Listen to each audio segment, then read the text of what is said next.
saúde e você. Oferecimento Unimed João Pessoa. Cuidar de você, esse é o plano. Muito bom dia a você de casa, sejam todos bem-vindos a mais um final de semana aqui na tela da sua TV Arapuã, no programa que você já faz parte, né? O Saúde e Você. Olha, gente, eu tenho muita felicidade em estar com você todo final de semana aqui na tela da sua TV Arapuã, tentando melhorar ainda mais a sua saúde e dos seus, tá certo? E a partir de agora você vai acompanhar o que vamos ter na edição de hoje. Vamos falar sobre obesidade. Nesta edição você vai saber as consequências e como tratar esta doença. Demência, o que você precisa saber sobre os sintomas e as formas de tratamento. Um especialista vai tirar todas as nossas dúvidas aqui no estúdio. Tudo isso e muito mais a partir de agora no Saúde Você, que está no ar.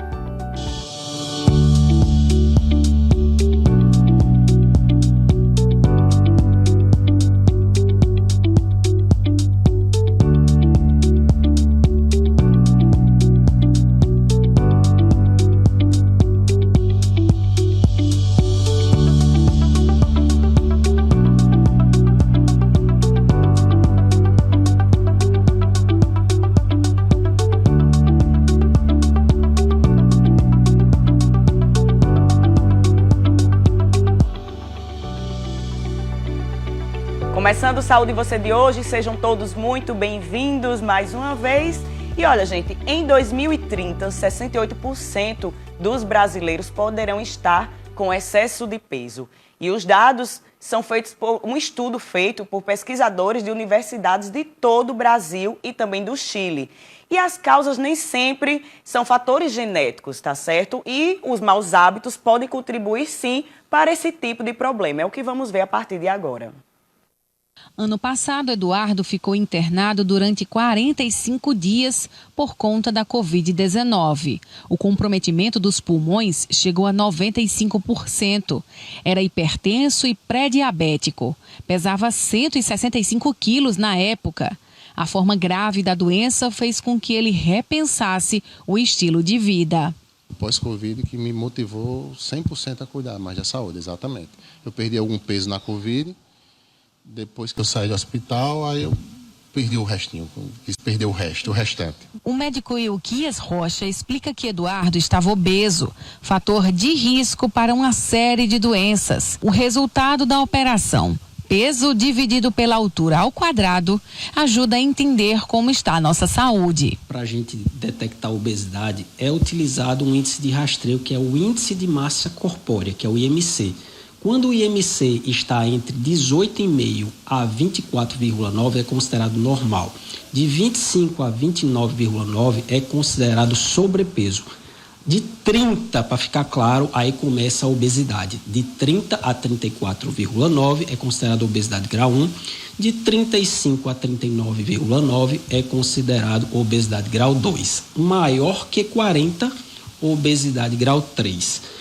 Ou mórbida, como queira chamar, tá certo? Mas vamos lembrar, obesidade, ela não é apenas um fator estético, ela é uma doença, tem um CID, como todas as outras demais doenças, tá?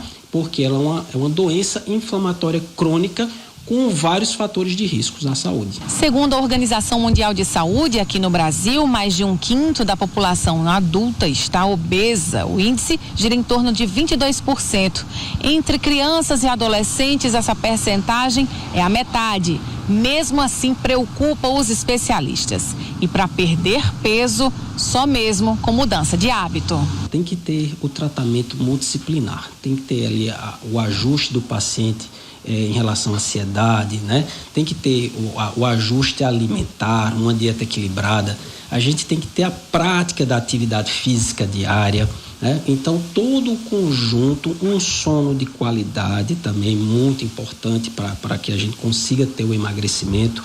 Mas vamos lembrar, o tratamento médico que faz a correção metabólica e às vezes até o uso de medicamentos para emagrecimento tem que ser pautado na ciência, em trabalhos científicos e comprovações. Não apenas aventurar através de chás milagrosos, cápsulas milagrosas que não têm evidência científica alguma. Hoje, Eduardo está com 99 quilos e ainda pretende perder mais um pouco. Os benefícios diante do novo peso já inspiraram pessoas mais próximas a mudarem de vida também e sem cirurgia. A orientação do médico é tudo. Meu sono melhorou, a atividade física melhorou, que eu não fazia nada, hoje eu faço. Alimentação é muito regrada, mas é com acompanhamento. E a medicação que ele passa, que o médico passa, que também ajuda ao conjunto, que forma tudo e dá a solução. É isso aí. O problema é que nem muitas pessoas hoje em dia têm consciência de que a obesidade é sim uma doença, mas quando você tem essa consciência, cabe a você principalmente em buscar ajuda e querer realmente mudar, seja através de alguma cirurgia que você tem indicação, seja através de hábitos saudáveis que você vai incluir na sua vida, desde então que você aceita realmente a mudança, tá certo? E olha, gente, dados do IBGE existem Tava demorando, travar. Olha, gente, dados do IBGE, existem atualmente quase 30 milhões de pessoas acima de 60 anos, tá certo? E estima-se que 2 milhões apresentam algum tipo de demência.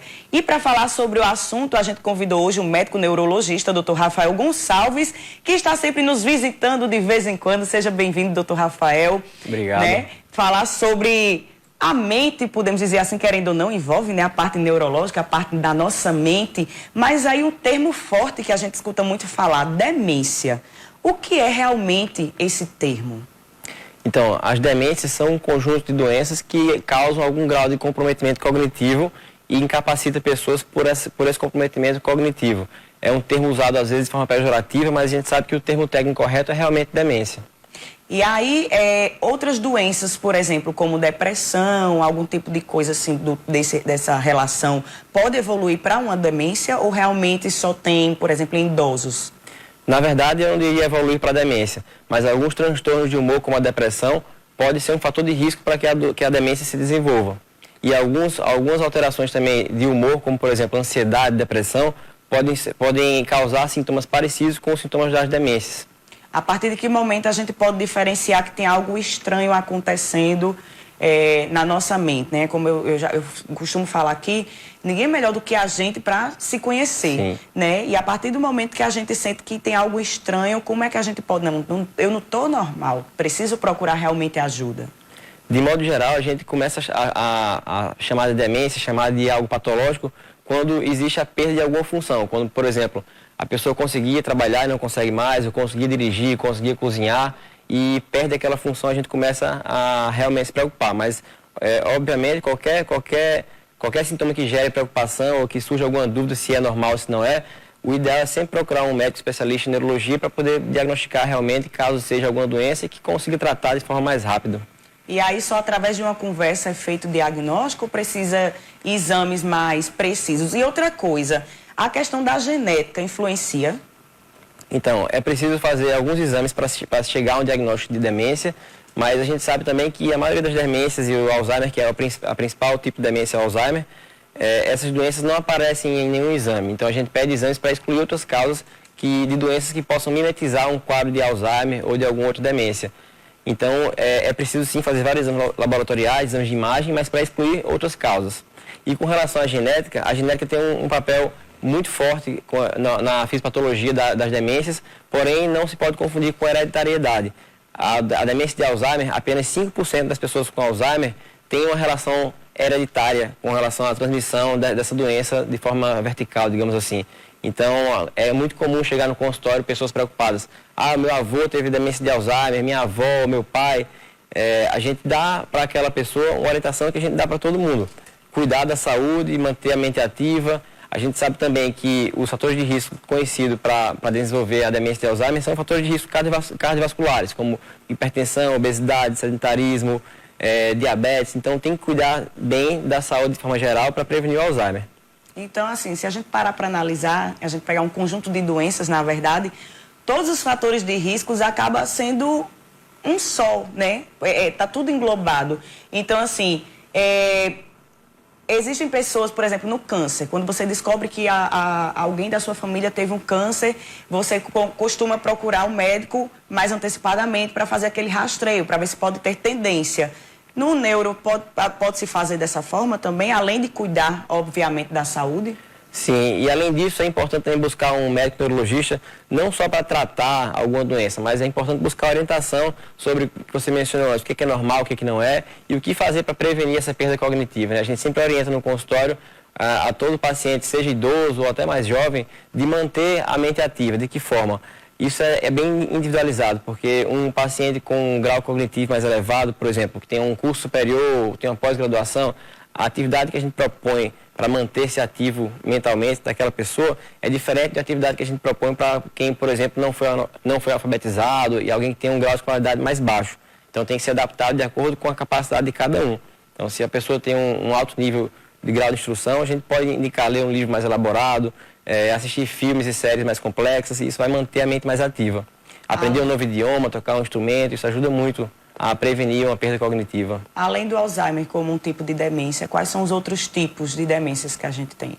Existem vários outros tipos de demência fora o Alzheimer. O Alzheimer é mais comum, cerca de 85% de todas as demências são demência de Alzheimer, mas existem outros tipos, como a demência vascular, demência frontotemporal, demência com corpos de Levy. Existem várias doenças aí que se enquadram nesse grupo de doenças chamado demências. E uma demência pode levar a outra? Um tipo pode levar ao outro? Na verdade, não é que pode levar um tipo pode levar a outro, mas existe uma situação chamada demência mista, que vem multifatorial. O paciente pode ter um grau de demência vascular e ter concomitantemente uma demência de Alzheimer. E a questão da faixa etária, né? Muitos jovens podem estar até se perguntando nesse momento se só idosos têm ou se as pessoas mais jovens podem ter, principalmente hoje em dia pelo sedentarismo, alimentação desregulada, né? O tabagismo, o alcoolismo. A idade crítica para desenvolver Alzheimer, a idade mais comum que a doença costuma se manifestar, é por volta dos 65 anos de idade. E à medida que o indivíduo envelhece, esse risco aumenta. Quanto mais idoso, mais risco ele tem de desenvolver a demência de Alzheimer. Porém, em pacientes mais jovens é possível sim ocorrer demência de Alzheimer ou outros tipos de demência, só que o que acontece muito frequentemente atualmente é que muitas pessoas jovens procuram um consultório com algum esquecimento mais leve, achando que pode se tratar de uma demência. Então a gente sempre esclarece que existem outras causas para esquecimento que não são Alzheimer. Pessoas mais jovens que esquecem, por exemplo, onde guardou objetos, esquecem o nome de pessoas que não têm convívio diário. Isso pode estar relacionado não à demência de Alzheimer, mas muito mais provavelmente ao excesso de atividade, transtornos de humor como ansiedade, depressão e muitas outras condições mais simples do que a demência de Alzheimer. Mas sempre eu repito, na dúvida é muito importante procurar um médico especialista para fazer exames e verificar se está tudo bem realmente. Sobre a questão do esquecimento, eu não sei se tem a ver, porque ainda não tem estudos científicos comprovados, é a questão da Covid. Eu não sei se já chegou alguém no seu consultório se queixando disso, relacionando o pós-Covid com esquecimentos. Pelo menos comigo isso aconteceu, foi meio que desesperador. Você começa a achar que está realmente com algum outro tipo de problema, mas com o tempo foi voltando ao normal. E aí a gente só, através de estudos, realmente para saber se tem a ver, né? Após a pandemia, isso se tornou uma situação bem comum no meu consultório. O paciente jovem ou até mais idoso chegar a falar, eu tive Covid em tal época e desde então que eu venho queixando de perda de memória, dificuldade de concentração, não consigo mais, aquele raciocínio mais rápido, não consigo mais ter. E isso realmente, existem vários estudos que apontam para isso aí, que o Covid, mesmo as formas mais leves, podem ter um impacto na cognição, mas felizmente isso é algo transitório. Com alguns meses, 4 meses, 6 meses, isso costuma voltar ao normal espontaneamente. É verdade. E doutor Rafael, eu falei anteriormente sobre a questão do tabagismo, do alcoolismo e pessoas que fazem o uso de drogas, dependentes químicos, drogas ilícitas, esporadicamente, pode desenvolver a demência, algum tipo de demência? Sim, existe uma perda cognitiva relacionada ao álcool, a ingesta constante de álcool, etilismo. Isso por si só pode ser capaz de, a longo prazo, desenvolver um quadro demencial relacionado ao etilismo. A mesma coisa para outras drogas ilícitas, né? Na verdade, o álcool é uma droga lícita, mas acontece também com drogas ilícitas. De forma crônica, isso pode causar uma perda cognitiva irreversível. O estresse, a ansiedade, que todo mundo está vivendo, né? Hoje em dia não tem quem escape. pode envolver a questão de alguns esquecimentos, como o senhor até mesmo citou. A partir de que momento essas pessoas devem se preocupar de que aquilo ali pode ser só do estresse, da ansiedade, algum início de depressão, ou pode ter algum outro tipo de desenvolvimento para a demência? Um marco que a gente usa seria realmente a perda de alguma função. Queda do rendimento no trabalho, rendimento escolar, se for em faculdade, escola, mas na dúvida é sempre bom procurar um médico neurologista para fazer um rastreio cognitivo, a gente faz uma bateria de testes cognitivos no consultório, e isso é importante para determinar se aquela queixa é algo que a gente deve se preocupar, investigar como uma demência, ou é algo relacionado a um fator mais simples que a gente consegue tratar. Na verdade, não que seja mais simples, mas que seja reversível, como, por exemplo, alguma deficiência de vitamina, ou algum transtorno de humor como ansiedade, depressão, ou até mesmo o excesso de atividade. Aquela pessoa que estuda, trabalha, está o dia todo fora, não tem um momento de lazer, isso também pode ocasionar perda cognitiva. A gente vê como os hábitos saudáveis hoje em dia que previnem muitas doenças, né? Seja atividade física, alimentação, isso também serve para todos os tipos de demência, obviamente. Sem dúvida. E ainda falando de estilo de vida, a forma que a gente se organiza também previne uma perda cognitiva, ou melhor, um desempenho cognitivo melhor, porque a gente sabe que a memória está intimamente relacionada com a atenção. Então, se a gente consegue ter atenção, a gente grava aquela memória de forma mais fácil. Então, a gente está acostumado com celular o tempo todo, com notificação de vários aplicativos de mensagem, de rede social, TV ligada, o rádio ligado, então várias informações ao mesmo tempo, fazendo várias coisas ao mesmo tempo, a gente não consegue focar e não vai reter a memória porque não teve atenção. Então, é importante se organizar para, digamos, limpar a nossa mente para trabalhar de forma mais prática. E né? até ter um rendimento melhor daquilo que você está fazendo, né? Você Exato. falou aí sobre a questão de limpar. Serve até para a questão, eu tendo como exemplo aqui, bem rápido, a higiene do sono. Né? Se você está com a TV ligada, mexendo no celular, luz acesa, você não adormece de jeito nenhum, só se você tiver um sono muito pesado mesmo, estiver muito cansado. Eu digo isso porque acontece comigo, a partir do momento que eu faço, meu sono está querendo chegar, no mesmo tempo, eu desligo a televisão, às vezes continuo mexendo no celular, baixo a luminosidade, não dá meia hora não, no instante apago. Então, um bom padrão de sono é primordial para um desempenho cognitivo otimizado, né? Então, é o que eu tinha falado, a gente sempre orienta, na verdade, sobre estilo de vida, que envolve o padrão de sono, higiene de sono, alimentação, cuidar de fatores de risco cardiovasculares, tudo isso tem impacto na cognição. Você falou uma coisa interessante no início da entrevista, a não medicação, né, a não automedicação. Isso é importante, realmente a gente está sempre frisando aqui, porque o tratamento tem que ser de forma correta, com o especialista adequado naquele assunto. E aí eu já vi alguns casos de pessoas viciadas em medicações para dormir. Aquilo ali pode realmente mexer na parte neurológica, né? Chegando a uma dosagem não indicada. Sim, e algumas dessas medicações, não que possam desenvolver uma demência, mas podem ter impacto na cognição.